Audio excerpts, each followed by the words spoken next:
Revenir au sens par l'écriture. C'est le sujet captivant que nous allons explorer en compagnie de Fanny Folly, qui est auteure et éditrice. Power Flowers. Vous avez envie de vibrer la fréquence du cœur? Vous êtes prête à embrasser vos singularités et emmener votre vie vers un autre niveau de présence pour contribuer à un monde de sens et d'amour? Power Flowers vous procure la dose d'inspiration dont vous avez besoin. Je suis Patricia Mignonne, je suis coach et à ce jour, j'ai contribué à la guérison de près de 100 familles. Je vous aide à comprendre votre charge mentale et à rompre avec les héritages toxiques pour restaurer la confiance, la communication, l'amour et la contribution au sein des espaces les plus intimes qui soient, vous-même et votre famille. Vous n'allez pas seulement découvrir les secrets de femmes qui ont guéri leur famille et leur couple, vous entendrez aussi des témoignages de personnes qui rompent avec les valeurs d'une culture qui mène à la dérive. Des personnes qui désobéissent, qui s'écoutent, se réinventent et créent un nouveau paradigme. Ce podcast est rendu possible par Madame Charge Mentale, la plateforme que j'ai lancée pour permettre aux femmes de regagner leur souveraineté et réaliser leurs aspirations sans retenue et sans léser personne. Avec Madame Charge Mentale, on s'émancipe en émancipant sa famille. On restaure les liens en destituant les biens. En restaurant l'amour, on fait reculer le chaos. Si cette vision vous inspire, rendez-vous sur madamechargementale.com. Dans l'épisode précédent, Salomé Mulongo nous a invités à aborder la ménopause comme la possibilité d'un nouvel âge d'or. Aujourd'hui, Fanny Folly nous fait découvrir la puissance du récit de soi et la sagesse tapie dans les recoins de nos histoires individuelles. Allons-y, je vous souhaite une bonne écoute.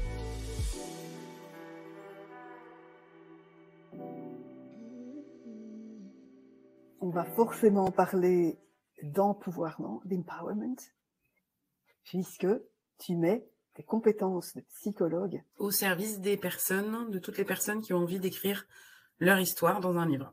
Est-ce que tu veux te présenter en 3 mots, Fanny? Je suis psychologue, je suis romancière aussi, donc j'accompagne les personnes à écrire leur autobiographie ou leur autofiction, et aussi les entrepreneurs à écrire un livre au service de leur business. Alors est-ce que pour toi, ça a été une expérience émancipatrice déjà, d'écrire?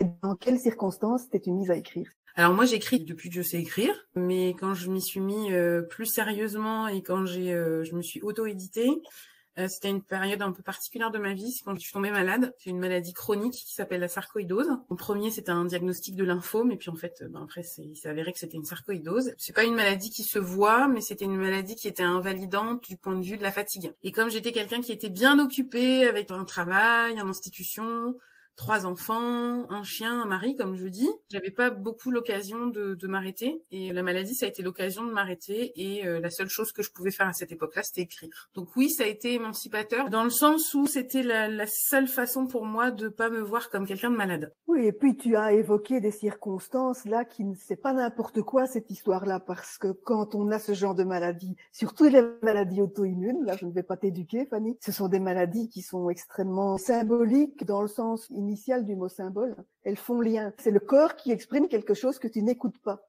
C'est la vie qui se mobilise pour te dire mais tu vas t'écouter maintenant. Et à ce moment-là, quelque chose est sorti de toi. Tout à fait. Tu me disais que tu travailles, tu accouches des personnes de leur histoire, des particuliers et des entrepreneuses en particulier. Oui. Comment ça se déroule en particulier pour les particuliers, justement? C'est souvent des personnes qui ont eu des expériences de vie singulières et qui ont envie de les coucher sur le papier, puis surtout de partager cette expérience avec les autres. On travaille sur une structure de récit qui permet de prendre un petit peu de distance par rapport à cette expérience de vie. Et puis après, on travaille sur une écriture créative et intuitive. Et puis après, on remet tout ça en forme pour pouvoir publier le livre. Là, tu me parles du processus, mais au niveau de l'expérience pour la personne, puisque tu es compétente pour observer le processus intime, est-ce que tu constates que ça a un effet émancipateur sur la personne de coucher son histoire? L'effet émancipateur, oui, c'est comme si, en fait, les personnes, vraiment, elles se réappropriaient leur histoire, en fait. Je travaille beaucoup avec la structure du héros. L'objectif, c'est en quelque sorte de devenir vraiment acteur et puis protagoniste de sa vie. Forcément, il y a des choses qui se passent, et dans l'écriture, et dans la vie, et dans la réalité de la vie aussi, d'ailleurs. Donc, tu viens de dire plusieurs choses hein, de façon synthétique, c'est que il y a du sens qui est mis sur des événements de la vie de la personne, du fait de la mise en récit. Souvent, j'interviens auprès de personnes qui ont déjà beaucoup travaillé sur elles. Donc, le sens, il a déjà été mis, pratiquement, toujours. presque toujours. C'est juste que là, ça s'infuse presque dans les cellules et qui permet aussi une transformation de l'histoire. Et cette transformation de l'histoire sur le papier, dans le récit, elle se produit aussi dans la vie la plupart du temps. Donc ça a quelque chose de cathartique. Ouais, complètement. Excellent. Donc pour des personnes qui étaient déjà en chemin. La plupart du temps, oui. Ouais, c'est super intéressant. Quelle est la motivation des gens? Enfin, le point commun, c'est vraiment la transmission et le partage. Après, ça peut être de laisser un héritage à ses proches, à ses enfants, ou même à une communauté aussi, ça peut être. Et puis, il y a aussi quelque chose de l'ordre de la mémoire, de pas oublier. Il y a vraiment une histoire d'héritage. Ouais. D'autant plus que les personnes qui ont beaucoup travaillé sur elles ont probablement exhumé des souvenirs, des mémoires familiales qui se seraient perdues, sans doute. Complètement. Donc, c'est important de transmettre ce qui a été exhumé. Puis la plupart du temps, c'est quand même dans leur famille ou dans leur contexte transgénérationnel, c'est souvent des passeurs, des gens qui ont cette fonction-là aussi, de révéler ou de déterrer des secrets ou des choses comme ça. Donc, oui. Est-ce que tu peux évoquer un exemple? Oui, il y a une personne qui a écrit sur sa maman qui avait Alzheimer. Elle a écrit une très jolie histoire. Ça a transformé le lien qu'elle avait à sa maman et elle a compris dans l'écriture de son livre pourquoi sa maman avait Alzheimer en fait. Sa maman, c'était une personne qui était énormément dans le contrôle et le fait de plus avoir la mémoire puis de faire un peu n'importe quoi, c'était vraiment la façon qu'elle avait trouvé de s'émanciper en fait, d'être qui elle voulait être. Et je trouve que c'est un récit très très fort. Le sens de la maladie lui a été révélé par l'écriture parce que en relatant des anecdotes, la relation qui s'est transformée avec elle, en essayant de retracer des événements du passé, etc. Ça lui a vraiment permis de comprendre ça. Oui. C'est puissant, hein. Dans ce rapport-là, c'est un rapport maïeutique, en fait. Tu aides les gens à accoucher d'eux-mêmes. Est-ce que toi, tu te sens évoluer dans ce rapport-là? Ah, complètement. Moi, j'apprends toujours plein de choses. Je suis toujours étonnée de ce qui se passe et en même temps non. Parce que chaque écriture est un cadeau. Donc voilà, je suis étonnée en même temps non, mais je pense que c'est vraiment comme une sage-femme quoi, qui est étonnée de mettre au monde et puis en même temps pas si étonnée que ça puisque c'est ce qu'elle fait tous les jours. Je pense que c'est vraiment ce rapport-là qui se crée. Puis en plus, j'autorise en fait. Il y a quelque chose de l'autorisation à ce que ça existe, l'autorisation à ce que ce soit intéressant, à ce que ça intéresse d'autres. Et puis j'interviens aussi faire grandir le récit quoi. Déjà permettre d'aller là où on serait pas allé tout seul, et puis améliorer ce qui a aidé à améliorer. Le fait de bénéficier de mon expérience, j'en fais bénéficier forcément les personnes que j'accompagne. Tu m'as dit aussi que tu accompagnais des entrepreneurs, plus spécifiquement des entrepreneuses. Oui. Dans le monde de l'entrepreneuriat, bien entendu, on sait très bien que on utilise le récit comme un outil marketing, mais ce que tu proposes, c'est bien plus élaboré que ça, hein. C'est toujours sur la base de l'autobiographie et l'autofiction, c'est vraiment de réussir à raconter son histoire et à mettre cette histoire-là au service de son entreprise, c'est-à-dire de vraiment représenter par ce qu'on a vécu, par les expériences de vie qu'on a eues, comment on peut représenter son entreprise et comment on peut le mieux la servir, quoi. Est-ce qu'on n'illustrerait pas ça par un exemple? Par exemple, j'ai accompagné une personne qui elle-même accompagne des personnes en deuil périnatal. Dans son livre, elle a raconté la perte de son fils. On s'est servi vraiment de son récit de vie pour expliquer comment était né son accompagnement, comment elle se mettait au service des personnes. Donc là, il y a de nouveau une dimension thérapeutique-cathartique pour la personne. Je sais pas faire autrement, moi. Après, il y a des livres un petit peu plus pratiques qui peuvent s'écrire, mais il y a toujours cette dimension quand même d'autobiographie, d'autofiction dans ce que je propose. Je trouve que quand on accompagne les autres, il y a une puissance à se connaître et à se servir de qui on est comme levier. Et ça, pour moi, c'est une dimension qui est fondamentale. Tu me disais que préalablement, tu avais passé un certain temps. Tu m'as parlé de Village SOS. Oui, j'étais psychologue en Village SOS et j'étais chargée du recrutement Alors maintenant, on les appelle plus comme ça, on les appelle des éducatrices de famille, mais avant, on appelait ça des mères SOS. Oui. Alors, on va commencer par définir ce que c'est qu'un village SOS. Alors, un village SOS, c'est une institution. Les villages SOS sont une institution de maisons qui accueillent des jeunes placés par le juge, qui sont retirés de leur famille et qui sont placés dans des institutions.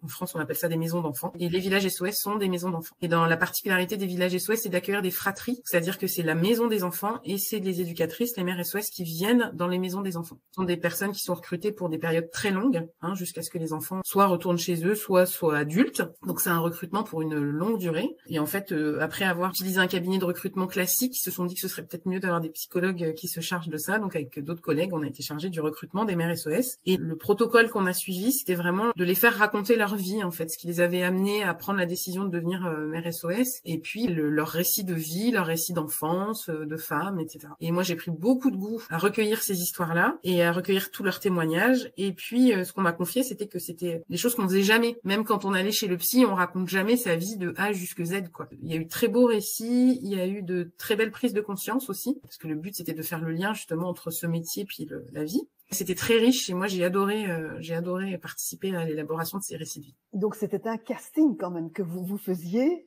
Oui. En interagissant avec ces personnes-là, mais ça durait longtemps. Raconter sa vie, ça ne se fait pas en 2 heures. Ça peut, mais c'était en un peu plus longtemps que ça. Oui, c'est ça. C'est sur base de quoi finalement que vous choisissiez les personnes? Il y avait alors l'entretien avec nous, c'était pas le seul moyen de recrutement. Il y avait tout un protocole aussi. Mais c'est vrai que cette partie du protocole-là était importante. C'était pas forcément ça. C'était plus justement le recul par rapport à ce récit et la vision de ces événements de vie qui les avaient traversés. C'était pas forcément le récit en tant que tel, parce qu'il y avait des femmes qui avaient vécu des choses super difficiles ou très compliquées ou avec elles-mêmes des enfances particulières, mais c'était plus ce qu'elles pouvaient en dire de ça. Il y a un fil qui relie l'ensemble des 3 domaines qu'on a évoqués, donc les particuliers, et puis les entrepreneuses, et puis l'univers des villages SOS, c'est la dimension émotionnelle. Oui. Et ça, c'est le propre du récit. Le récit, il amène ça.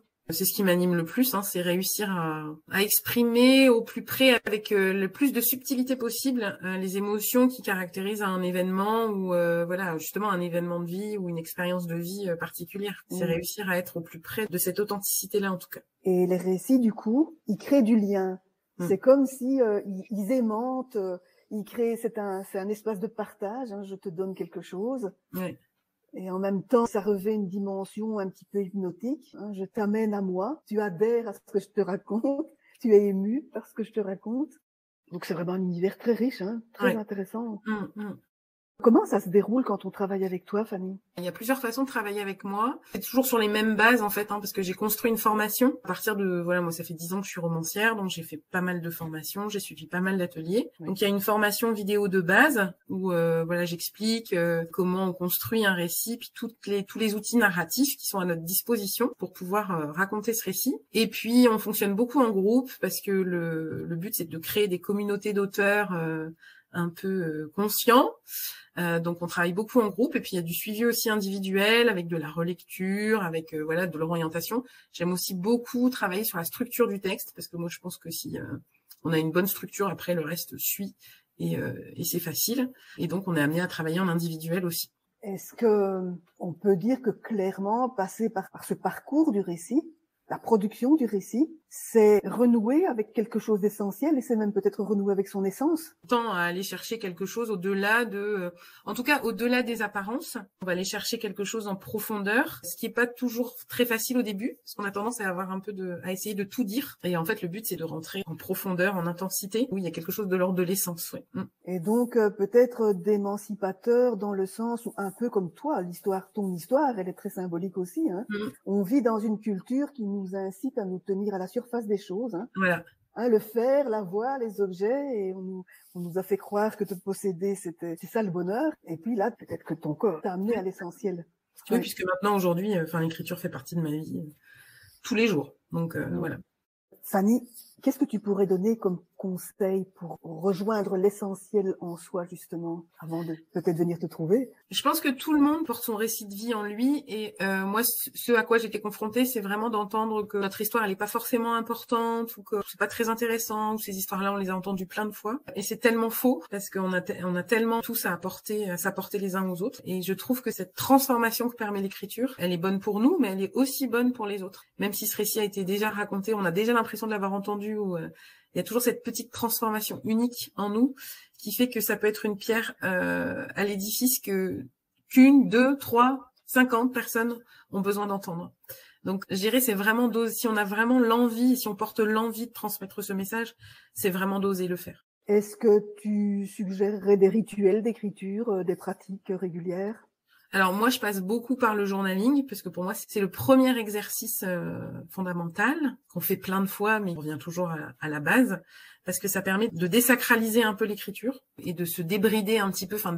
On oscille toujours entre le mental et puis vraiment quelque chose de plus émotionnel. Et le journaling, ça permet vraiment de venir toucher ça en fait et de pas écrire qu'avec le mental. Pour peu qu'on en fasse régulièrement. Voilà. Donc voilà, c'est d'aller toucher une écriture un petit peu plus spirituelle, on va dire, grâce au journaling. D'ailleurs, on va confirmer que dans le mot journal, il y a le mot jour quand même. Donc, le journaling, c'est une pratique régulière, idéalement quotidienne. Complètement.